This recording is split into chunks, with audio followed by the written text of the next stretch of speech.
Impact.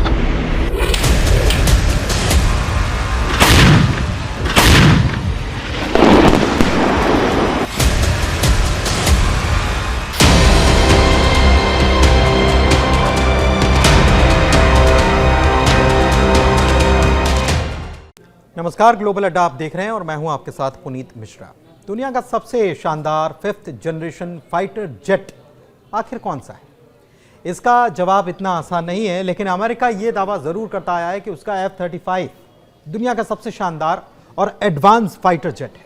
लेकिन America के इसी शानदार जानदार कहलाने वाले फाइटर जेट की हवा निकालने का काम कर दिया स्पेन ने, और इससे अमेरिका को ऐसा झटका लगा है कि हर तरफ उसी की चर्चा होने लगी है। ये बात तो सभी को पता है कि अमेरिका अपने हथियार और लड़ाकू विमानों को बेचकर मोटी रकम कमाता है, और उसके हथियारों के दाम भी दुनिया में दूसरे मैन्युफैक्चरर्स से ज्यादा ही होते हैं। इसके पीछे दलील ये दी जाती है कि अमेरिका मेड वेपन्स या फाइटर जेट का मुकाबला कोई और कर नहीं सकता, उसकी क्वालिटी बहुत अच्छी होती है। लेकिन अब अमेरिका की इसी बादशाहत पर स्पेन के फैसले ने ऐसा दाग लगा दिया है कि ट्रंप तो बौखलाए हैं ही, लेकिन साथ ही साथ जेट को बनाने वाली कंपनी भी टेंशन में आ गई है। पूरी खबर आपको बता देते हैं। दरअसल स्पेन ने अमेरिकी F-35 फाइटर जेट्स की खरीदी को रद्द कर दिया है और यह तय किया है कि अब वो अपनी सुरक्षा के लिए यूरोप में बने हथियारों या रक्षा उत्पादों पर ही फोकस करेंगे। जाहिर है कि अमेरिका के लिए सबसे बड़ा झटका है, लेकिन ऐसा फैसला आखिर स्पेन ने क्यों ले लिया, यह सबसे अहम सवाल है। और सबसे अहम इसलिए क्योंकि स्पेन भी नाटो का ही हिस्सा है, सदस्य है, और वही नाटो जिसमें अमेरिका भी शामिल है। और इसी नाटो का गठन भी इसी बात पर हुआ था कि अगर नाटो के किसी भी सदस्य देश पर कोई हमला करता है तो सभी नाटो देश मिलकर उस जंग को लड़ेंगे। लेकिन इसके बावजूद भी एक नाटो सदस्य देश दूसरे नाटो सदस्य देश के हथियार लेने से साफ इनकार कर चुका है।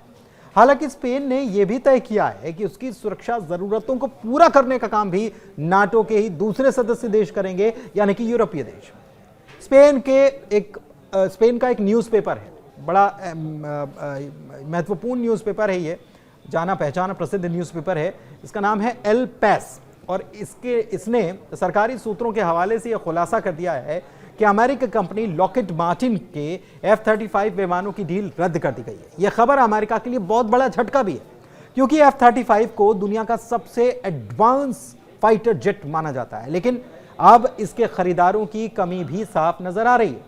दरअसल स्पेन ने 2023 में अपने रक्षा बजट में नए लड़ाकू विमान के लिए करीब 7.24 अरब डॉलर का प्रावधान किया था। माना यह जा रहा था कि यह रकम F-35 जैसे हाईटेक एडवांस विमानों के खरीदी में इस्तेमाल होगी। लेकिन इस साल रक्षा क्षेत्र के लिए एडिशनल 10.5 अरब यूरो की यूरोप में ही खर्च करने की स्पेन की प्लानिंग ने सारी तस्वीर बदल कर रख दी।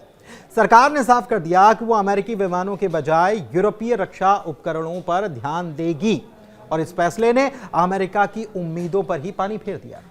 अब इसके पीछे की कहानी जानना बहुत जरूरी है। कहानी क्या है, ये जान लीजिए। स्पेन के प्राइम मिनिस्टर पेड्रो साचेंच ने इस साल की शुरुआत में रक्षा खर्च को बढ़ाकर नाटो के तय 2% GDP टारगेट को पूरा करने का वादा भी किया था। लेकिन अभी हाल ही में जून में नाटो मीट हुई, नाटो सम्मेलन हुआ, और उन्होंने ये साफ इनकार कर दिया यहां पर, और कह दिया कि वो खर्च को 5% तक नहीं बढ़ाएंगे। और इसी बात से अमेरिकी प्रेसिडेंट ट्रंप भड़क गए, और ये उन्होंने यहां पर चेतावनी दे डाली कि अगर स्पेन अपना डिफेंस बजट नहीं बढ़ाता है तो उसके सामान पर हम टैरिफ लगा देंगे। वही टैरिफ। बात यह थी कि ट्रंप ने ही नाटो मीट में डिफेंस बजट को बढ़ाने के लिए नाटो सदस्य देशों से आह्वान किया था, और इसमें स्पेन समेत कुछ देश ऐसे थे जिन्होंने इसे मानने से साफ इनकार कर दिया था। उन्होंने कहा कि हमारी बस के बाहर है, और इसी के बाद ये सारा खेल हुआ। अब असर क्या होगा ये जानिए, क्योंकि स्पेन का यह कदम न केवल अमेरिका के लिए बल्कि लॉकहीड मार्टिन जो इसे बनाती है उसके लिए भी मुश्किल खड़ी कर रहा है। F-35 प्रोग्राम पहले ही लागत बढ़ने और तकनीकी खामियों की वजह से आलोचनाओं के घेरे में रहा है। हाल ही में एक फाइटर जेट अमेरिका में क्रैश हुआ था। दूसरी ओर भारत में ब्रिटिश नेवी का F-35 एक महीने से ज्यादा समय तक खड़ा रहा। अब नाटो के जो दूसरे देश हैं इनका इससे मुंह मोड़ लेना अमेरिका की साख पर बट्टा लगा रहा सवाल खड़े कर रहा है। हालांकि स्पेन के रक्षा मंत्रालय और लॉकहीड मार्टिन ने इस मुद्दे पर कोई प्रतिक्रिया भी नहीं दी है। लेकिन यह भी जानिए कि अमेरिकी जेट सवालों में आखिर क्यों आ गया। दरअसल अमेरिका और भारत के बीच जिस F-35 को खरीदने की खींचतान चल रही है, उसी फाइटर जेट सीरीज के एक और F-15E की इमरजेंसी लैंडिंग हुई है। कुछ दिन पहले ही F-35 बिना वॉर के में शामिल हुए क्रैश हुआ था और अब F-15E का पहिया उखड़ गया, वो भी हवा में। ऐसे में एक बार फिर से ये सवाल उठने लगे हैं कि अमेरिका के फाइटर जेट्स क्या भरोसेमंद हैं भी कि नहीं, जिनकी खरीदारी के लिए वो भारत ही नहीं बल्कि दुनिया के कई देशों पर एक प्रेशर बनाने की कोशिश करता है। अमेरिकी फाइटर जेट के साथ हुआ ये हाल के दिनों में दूसरा हादसा है। ये हादसा हिंद महासागर का नेवल सपोर्ट फैसिलिटी जो है डिएगो गार्सिया, वहां से उड़ान भरने वाले F-15E के साथ हुआ था और इस स्ट्राइक ईगल का पहिया उड़ान के दौरान गायब हो गया और बाद में ये डिएगो गार्सिया के फ्लाइट लाइन पर ही मिला। हालांकि ये साफ नहीं है कि पहिया निकला कैसे, क्यों अलग हो गया। ये भी नहीं बताया गया कि रफ लैंडिंग के बाद F-15E की हालत आखिर कैसी है। अहम यह भी है कि अमेरिकी वायुसेना ने इस घटना पर कोई जानकारी भी नहीं दी और बस ये बताया गया कि अभी इसकी हम सुरक्षा जांच कर रहे हैं। आपको बताएं कि F-15E strike eagle advance double engine वाला मल्टी रोल फाइटर जेट है जिसे मैकडॉनल्ड डगलस ने डेवलप किया है। धन्यवाद।